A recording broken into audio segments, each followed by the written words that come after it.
we have any public comments today? Yep. All right, we'll close the public comments section. We'll move on to the minutes. Consideration and action of the approval of the minutes for July 15th, 2026, SL4B Corporation meeting. Anybody have any corrections? Halloween of Susan's. I wasn't here. Motion to approve. All in favor? Motion's approved. Minutes are approved. We'll move on to the budget. Consideration and action of amending the fiscal year 2026 budget to projections.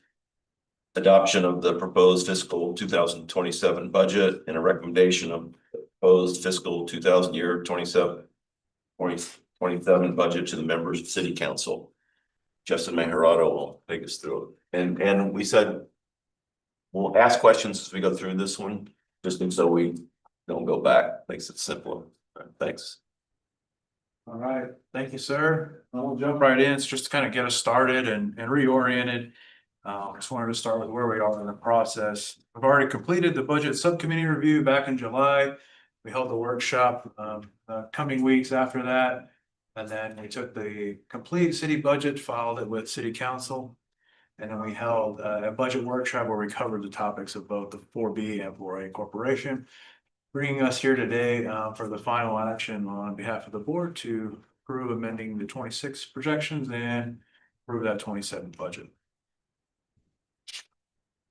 So again, those two items today are just amending the 26 budget and adopting 27. We talked about this a couple of times. I'll just breeze through this. The main change here is simply capturing stronger revenue projections driven by sales taxes, which puts our fund in a more favorable position compared to the original budget by about $250 million. That brings us quickly to that first action, where staff is recommending that the board approve fiscal year 26 amendment to projections. This will simply just be capturing that additional revenue. We have no proposed changes to the adopted expenditure. Do we have a motion to approve? Or do we do it now or wait? So moved. Second? Second. All in favor of approval? Approved. Thank you. Okay, we'll jump right into 27 then. Just as a reminder, on the revenue side, we're estimating about 11 million for next year. That's going to be 10.5 in sales and about $500,000 in interest income.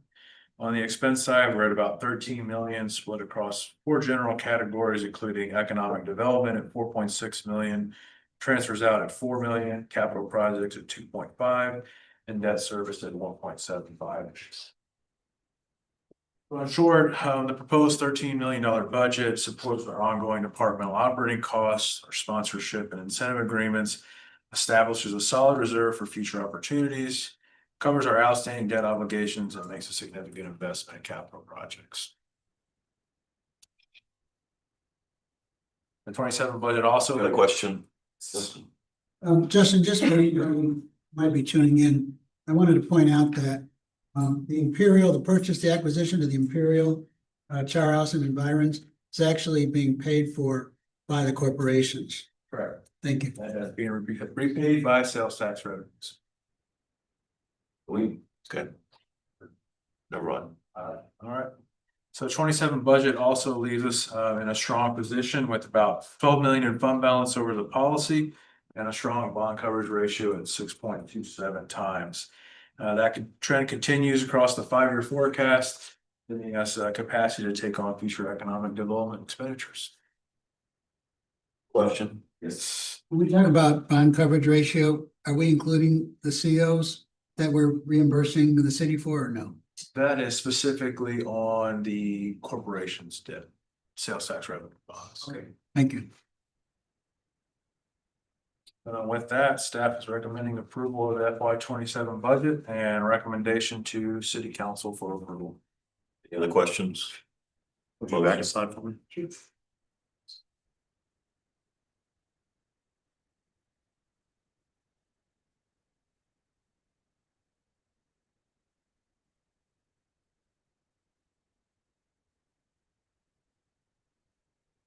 Bill, conduct the vote on 27 budget. Motion to approve. Motion to approve. Second. All in favor? Aye. Motion unanimously approved. Thanks, Justin. All right, thank you all. This will be the final step for you all, and city council will approve it in the coming weeks. It's ready to kick off October 1. Thank you. Get one more motion. So, Can we get a motion to recommend the budget to council? That's technically the third action you need to take today. recommendation to amend the proposal for council. So moved. Second. Approved. Approved. Thank you. All right, go to review and discussion of the purpose, roles, and responsibilities and functions of Sugarland 4B. Jonathan, I would make this interesting, right? SL4B Corporation Board of Directors, welcome to your fiscal year 27 orientation. So the core of economic development is about creating wealth. That can be best explained through the economic development impact cycle. Economic development usually revolves around attracting primary jobs in tourism, right here on the right. When you bring in those primary jobs and tourism to your city, that creates demand for housing, hotel rooms, population growth. That population growth and more people coming to your city, living close to where they work, that creates the demand for more retail businesses, supporting businesses, that creates property tax value, sales tax revenue, hot tax revenue through those hotel rooms, and then that gets reinvested into public services as well as quality of life amenities through restricted funds like your sales tax EDCs and your hot taxes. And so the state legislature saw the value of economic development in Texas in 1979 when they authorized the Development Corporation Act, which allowed Texas cities to have a economic development tool called economic development corporations to fund economic development and community development activities. These are governed by 3 local government code chapters, 501, 504, and 505. Cities may establish a type A or type B corporation as authorized by and approved by voters, and those boards are typically overseen by a board and city council. 39% of Texas cities have formed a type B corporation. You can see a map on the screen right now. These nonprofits, corporations can collect up to a half-cent sales tax dedicated to funding economic development.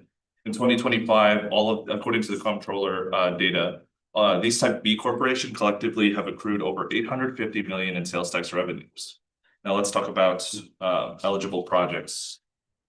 So on the left here are type A projects.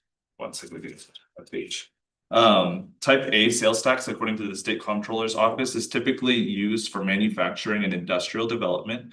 Type B projects include all of the projects you see on the left here, such as manufacturing, industrial facilities, infrastructure improvements that promote new or expanded business enterprises, research and development facilities, and more. Type B can fund all of these on the left, as well as quality of life projects. Such as the ones you see here on the right, sports facilities, tourism, public parks, related utilities, streets and roads, and more. Actually, there's a binder in front of you. It'll be emailed to you in the coming days, the orientation binder for fiscal year 27. That includes the local government code. I encourage you to read it. That includes all of the list of the eligible projects through type A and type B. So, and for the interesting part, the history. So Sugarland voters approved the 4A and 4B corporations in 1993 and 1995 respectively. And so less than 10% of Texas cities have both a type A and type B corporation. This is huge because to establish a economic development corporation in Texas, you have to have voter approval. And so not all cities have the staff capacity to help run an EDC for a city, or have the political willpower to earmark a portion of sales tax for economic development activities. And so this was a monumental decision of city leadership and the voters at the time, as this meant that the city of Sugarland would dedicate a portion of sales tax for the future for economic development in those projects. And you know that there's a lot of projects, such as the infrastructure at Sugarland Town Square, where we are, for example, that have been funded through this sales tax. So huge decision right there. Finally, before I transition over to Emily, the budgetary impact of sales tax and property tax shouldn't be understated. In the general fund, according to the fiscal year 26 adopted budget book, sales tax and property tax are the largest revenue sources, right? So this is why economic development and redevelopment is so important. It's about creating new wealth through sales and property tax, which funds the high quality of life, infrastructure, and community amenities that we experience today. So I'll pass it over to Emily. Good evening, directors. I'm going to quickly run you through your roles and responsibilities as board members. Firstly, we're responsible for approving the budget as you did tonight and projects, providing authority over tax expenditures, financial transactions, purchasing and eminent domain. Meetings are held monthly on the third Wednesday of every month at 4 p.m. here at City Hall. You've been through the July and August key dates here, and then the next important date to note is January will be officer elections. And then to be a member, you must be a Sugar Land resident, and regular attendance is required. Quorum is 4 or more board members, and 3 consecutive absences are seen as an automatic resignation. Our board consists of 7 board members appointed by City Council. They serve 2-year terms with a max of 3 consecutive terms. We elect presidents and vice presidents of the board annually. The board follows open meeting and public information acts, is guided by City Council direction and policies. The city manager acts as the general manager of the board, and the city provides staffing, admin, legal, and financial support. The board adopts budgets annually, as we did tonight, and the council approves those as well. Board approval of all expenditures occurs via resolution, and public hearings and legal notices are required for all projects. The key takeaway, as John mentioned, is the Sugar Land 4B Corporation drives economic growth and quality of life. And by investing in these projects, we generate revenue through sales and property taxes that are reinvested into the amenities, spaces, and services that make Sugar Land exceptional. I'll just say it's great foresight by, 1993 and 1995 to do this, and it's just been a great legacy of Sugar Land, just 4A and 4B and the driving of the economic development of the city. So just really congratulations to everybody who was before us for driving this. Thanks. Any other questions? All right, we'll move on to review and discussion on the updates of the Eldridge Park improvements. Kimberly. Good afternoon. A couple of meetings ago, we talked about Eldridge Park and how we'd be coming back to talk to y'all about it. We've been working on the construction drawings with our consultant, and so we wanted to update y'all on where we are. So why Eldridge Park? Why is Eldridge Park important? Why is it one of the projects that we're even talking about? It is our most visited park. We have almost 500,000 visits annually. It was built in the late 1900s, like a lot of our parks, in 1999. So it's almost 30 years old. And a lot of the major pieces of that park, irrigation in the fields, etc., they're sort of getting to the end of their useful life. And to orient y'all, Eldridge Park is on Eldridge Road, the very north part of Sugar Land. This is north up here. This map's a little bit skewed, but the major components of this park include a lake and walking trail, soccer fields. We have a pavilion and a building over in this area, and then the parking lot. So the project that we've been talking about for the funding of $1.8 million included the rehabilitation of these soccer fields, which is the irrigation and the sort of the regrading and hydromulching of those fields. We were looking at a synthetic turf field in this location. We were looking at a mini pitch as sort of a future phase in this location, in addition to some improvements around the playground and improvements around the building. If you've been out there, you'll note the live oak trees around this area have gotten really thick and have caused there, as you see a lot in Sugar Land, there to be no turf to grow. So there's a lot of dirt areas.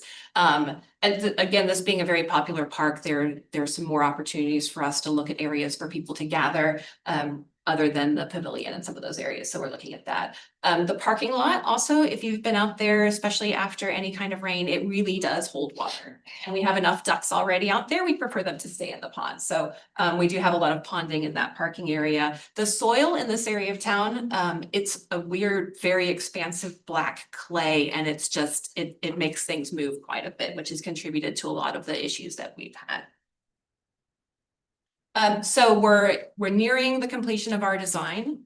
And the opinion of probable cost is way more than the budget that we had originally anticipated. So y'all had approved $1.8 million for our construction budget for FY 26. But the original, the base bid, the parking lot, the irrigation, and synthetic turf are coming to more like 3.48 million. A lot of this is driven by the synthetic turf costs, which we knew would be a pricey option, but there's some, the detention that's required on this site is becoming very difficult to navigate, and we're looking at, how can we do underground detention and some of these pieces. In this area, we don't have regional detention, so detention is something that we're having to grapple with here.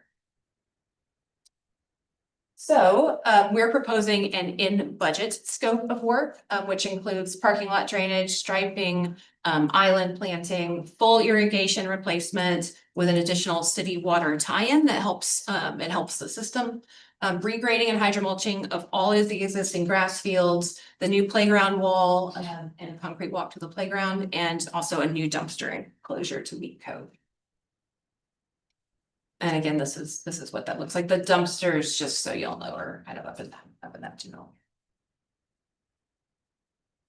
So the irrigation, we would be replacing all of the irrigation in these areas. So really the majority of it is the soccer fields. And again, the clay soils out there have led to a lot of shifting that have contributed to that. We are also tying in to this area with the main to increase the capacity of the irrigation. This is just an image of what that wall looks like. Right now, there's a wall out there, but it's having some difficulty and it's sort of falling. It's kind of falling apart. And then this is sort of a conceptual drawing of what the areas kind of around the building would look like, and our vision for that as gravel areas and additional play areas. So again, the recommended path forward is to stay in the budget, the 1.8 million, with no additional funding required. This addresses our primary needs, which is those critical infrastructure issues. It delivers all the site improvements that we originally talked about, except the artificial turf, improvements adjacent to the building and the mini pitch.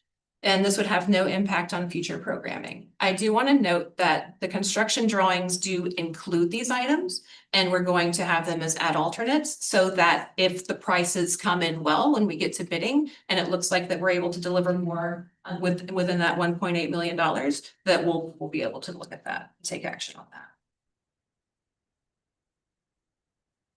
So next steps, a funding resolution for the $1.8 million. Let me ask a question. Absolutely, sorry. I'm sorry, Kimberly, what were the improvements adjacent to the building that we're leaving out? What are those again, please? It's mostly the decomposed granite, which is the gravel, and these additional seating areas. And our engineers think very strongly that even though it's an ad alternate, that we will likely be able to afford it. So this would be of the ranking of ad alternates. This is ad alternate number 1, and we really do think that we'll be able to afford it, just depending on how the bids come in. Obviously, in a construction project like this, you have a significant contingency, but it's very, very close. So we think that we'll be able to include it in the project. Really, is this the area that's just dirt? It's just dirt. Yes, yes. Big improvement. Right, absolutely. The live oak trees have really, I mean, as you see all over town, right? They've shaded out the area completely. And so we've often thought about putting additional gathering spaces and additional amenities, because again, a lot of folks visit this park, and if you're not under the pavilion, then there's not a really good other place to gather. So this allows for those other gathering places. And again, it's our ad alternate number 1. So before we do anything, we're going to look at doing that. So as I said, this week is our final review for our construction documents. So staff are reviewing, we'll get the comments back to the consultant. We're looking at an October 8th pre-bid meeting, and then a bid opening of October 29th. So it'll be winter 2026, early 2027 that we'll be bringing a construction contract back to City Council. And again, we'll analyze this. If it looks like there's some other opportunities, we might bring those to you. But for right now, this is the plan to deliver a project within budget. Question. Typically, how many people bid on these type of projects?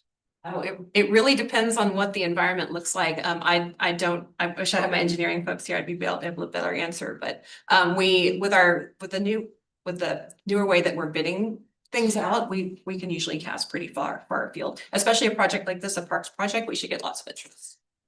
Well, just, and the board, please chip in. So the original, the 1.8 and your first option is that gravel area. My request would be you come in September with the 1.8, and then what is the cost of that one, number one? Because if you're doing all that construction, it's gonna be cheaper to do it then than it Yeah. will be later. And if it's not, onerous, then I think we should have that opportunity to do that. Okay, thanks. And I'm sorry, go ahead. Oh, so kind of piggyback on that point, I'm just trying to piece together, this is the project that we were trying to expand on the one turf field, right? And now we're getting no turf field? Ending two. Because of the cost, I'm assuming. Right, I was gonna say, do you have a before and after of what we were expecting versus? Well, you haven't quoted it out yet, so that 3.46 came from where? The 3.46 is the consultant's estimate. The consultant's estimate, okay. Were we, because we came in at half that with what we budgeted. That's what we were expecting at first, or who came up with the original projection? We did based on, the original scoping of it was us based on, determining that we estimated that the turf field would cost about $1 million. But the most important thing in this park is the irrigation and the regrading of those existing fields. So we are ranking that above a turf field, because when we do that to all the fields are playable. Again, we'd love to do a turf field. What the consultants and what our engineering folks came up with and developed for the drainage and the detention was underground drainage and detention, which gets very expensive very quickly, and it was very hard to justify that for this particular project. And you don't play real soccer on artificial turf. I guess follow up to that one, if you go to the earlier pictures, there's a lot of dirt patches and everything else. Do you guys cycle through the fields, or what's the time it takes to actually regrow the grass? It takes a month or so to regrow the grass. We had a lot of discussion about this, and so the timing of the construction is very, very important. You don't want to hydro seed in the winter because the grass that you put out there isn't going to grow. So we've had a lot of discussions on when this gets built out so that we have a prime growing season for the grass. Since we're not sodding it, since we're seeding it, we're going to have to make sure that we are keeping folks off of the field completely so that we allow the grass to grow in properly. Do the club support any funding out there at all, helping the ground? I'm just curious. Okay. Yes, so right now they do all the maintenance. We have had discussions with them about this turf field to see if they might be open to funding some or all of it. And they haven't told us no, they seem open to it. So our course of action is that once we get the bids in, that we have additional conversations with the leagues to see if that's something they might be open to partnering with us on. Thanks. The mini pitch, was that also gonna be turf, or is that just a little squared off area that's grass? No, it's concrete foundation and it's a hard surface. Okay. Any other questions? Thanks, Kimberly. Look forward to September. Any other discussions for the board? A motion to adjourn? Second. All in favor? Meeting adjourned. Thank you. All right.